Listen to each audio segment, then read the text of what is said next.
I've been just doing press all day, starting with doing an interview for the Sault Star, so like the local paper here in Sault Ste. Marie.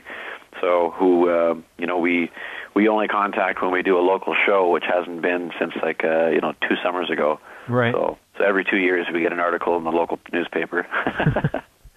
Well, that's okay. That way you're not getting overexposed at home. No, not at all. That's what's so funny about it. It's like here, there's in this city, people don't even know that we exist. Right. So, that's strange. Yeah, but we're doing again the first local show since 2 years ago. We're doing tomorrow night, so we'll see how it goes. Awesome. And that's your tour kickoff show, right? Yeah, it's just because I was born here originally, and we still use it as kind of a meeting place just for pre-tour rehearsals, just because it's cheap and quiet and there's no distractions, and so we come up here. We usually have a few days to kind of get ready, load the van, that kind of thing, and then we get on the road. So but doing a show in the Sioux is good just to get together, we rehearse, and then have at least one where you just get up on stage and let it rip and see how it goes before the rest of the tour. Right. Yeah. Awesome. Where have you located yourself now if you're not in Sault Ste. Marie anymore? I am as ultimately nomadic as ever. So it's kind of like I just have my stuff in storage, and right now we're rehearsing here for a few days, and then we hit the road.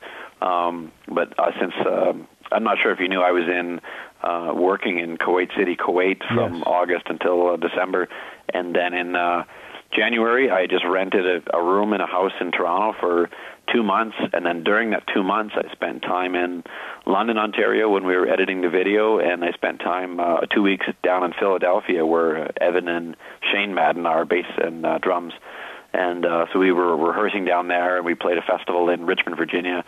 So it's kind of like I temporarily had a room in Toronto, which was nice because that's really where I'd like to be.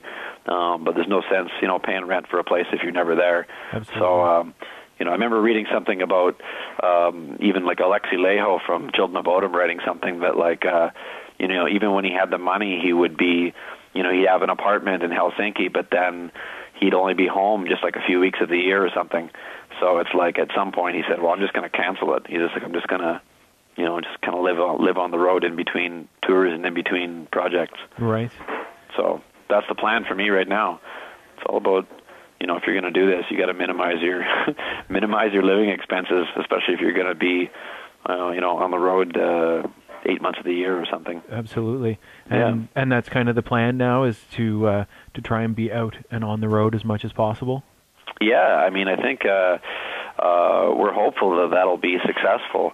So, for example, we, January, February, it was kind of like us me coming back and us, in some ways, picking up where we left off, but in some ways kind of starting all over again and starting with Earache. So in the beginning, we're a new band with them, and we need to spend, a lot of time, just a lot of computer time, basically, where we're getting, Earache getting everything from us, and we're getting set up as one of their bands. And then we were editing the video. Since then, we've been doing press, rehearsing again. We played that one festival. And then now we're touring this month. We have, as soon as we come home from tour, I think we're going to have 5 or 6 weeks that we just need to spend writing with working with the material that we have now for the upcoming record. And then we're already scheduled to start touring Western Canada in early May. So we tour all Western Canada, and then just like last summer, we're going to go into the States and play every place we played last summer, plus adding a few dates. So it might end up being like a 30 or 40 show tour in about 5 or 6 weeks, starting in May, and then as soon as we're done in June, we get ready to record. We're supposed to record this new record in July, August. I hope that's just going to be maybe a rest month if I can, find a place to camp out in Toronto for a month, and then the plan is to have us, on a bigger North American tour for the fall. So like September, October, then the new record Woods 5 is supposed to come out either late October or early November. Wow. Yeah, man. So it's a non-stop attack essentially for you guys right now. Yeah, and that's great. I think that this band, we get stressed out pretty quick if we're sitting idle.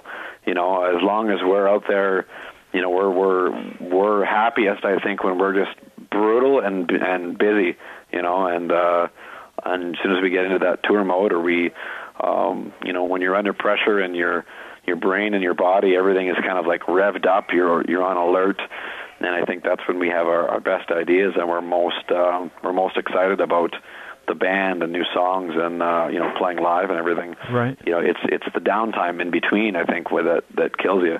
I think this band works better, I think, if we don't have a lot of room. Right. It's like if we had a lot of time and a lot of resources, I think we're the kind of band that might maybe drink too much beer and kind of get too lazy, kind of get too comfortable. I think this is good. The schedule is good, and we're gonna let it rip, and maybe we can have this